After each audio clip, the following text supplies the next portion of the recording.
Launched originally in 2014, the A3 is the smallest and least expensive Audi you can buy in India. But with the likes of the Mercedes-Benz CLA to go up against, the A3 desperately needed an update, and we did drive it in Germany a few months ago, and now it's landed on our shores.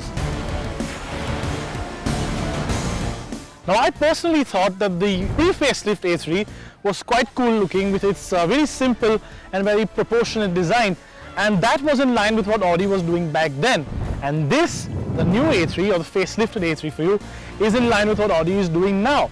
Now, the A4 is the perfect example, and the A3 heavily borrows from those design cues. For example, the most obvious change is the new headlamp. Now, of course, this is an LED headlamp, and the daytime running light is sort of similar to what you got in the pre-facelift car, but the overall structure, this new design element, this new cut is completely new, completely different, and it does make the car look a lot more aggressive than before.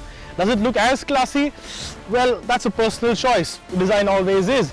Now, the grille, again, similar to the last car, but it is much wider and does have a little more compactness to it. There are more differentiating elements too, including some chrome on the front bumper, a set of new tail lamps and an updated rear bumper. You also get a set of 16-inch wheels as standard on all models, as compared to the 16-inch or 17-inch options the older car had in India.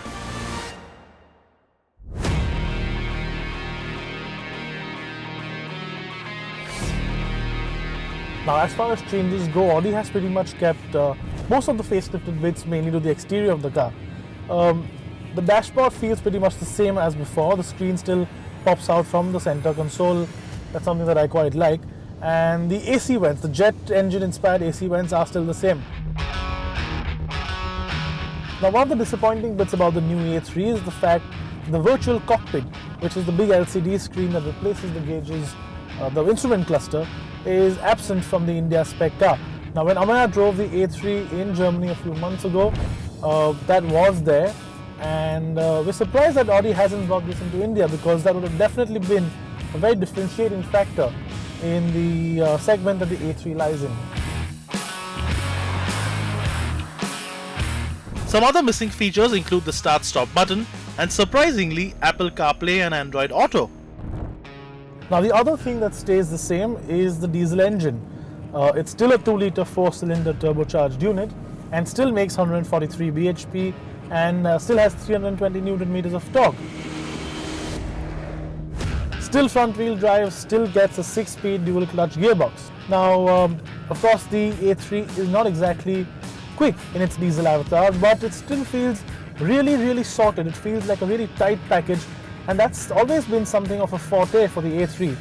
It is, of course, quicker than most of its competition, but what I'm really interested is that there, which is the petrol-powered A3 with the new 1.4. So let's get out of this, get into that, and tell you how that is.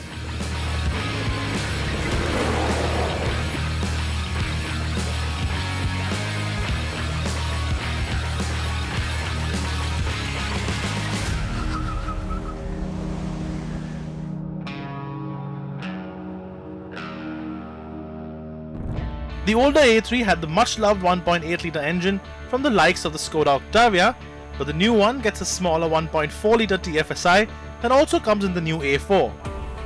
Power is down by about 180 bhp to 145 bhp, and you can tell, but the A3 petrol isn't a slow coach.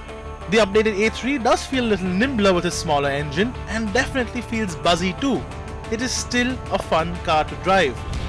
But what this engine really needed to go along with the 7-speed DSG gearbox are the paddle shifters, and sadly that is missing from the facelift as well, which is strange as the older car did have them. Of course, smaller engines means better fuel economy, and Audi claims 19.20 km per litre on the A3 petrol. As we mentioned earlier, the A3 always felt like a well-sorted package. The 16-inch wheels with the Bridgestone tyres have more sidewall and are definitely more comfortable and far less noisier than the older and larger Pirelli tyres were. The smaller wheels do mean noticeably better ride comfort and a bit of sacrifice on the handling front, but this front-wheel drive chassis is still one of the best in the segment. As an entry into the luxury car space, the A3 is still one of the best deals out there and a worthy competitor to the Mercedes-Benz CLA. Of course, this year the segment will see a lot more action, with the likes of the BMW 1 Series sedan joining in too. Audi might have given some features and taken a few away, but the A3 still remains one of the most potent cars in its segment. And the new smaller engine makes it a fun and fuel efficient package all at the same time.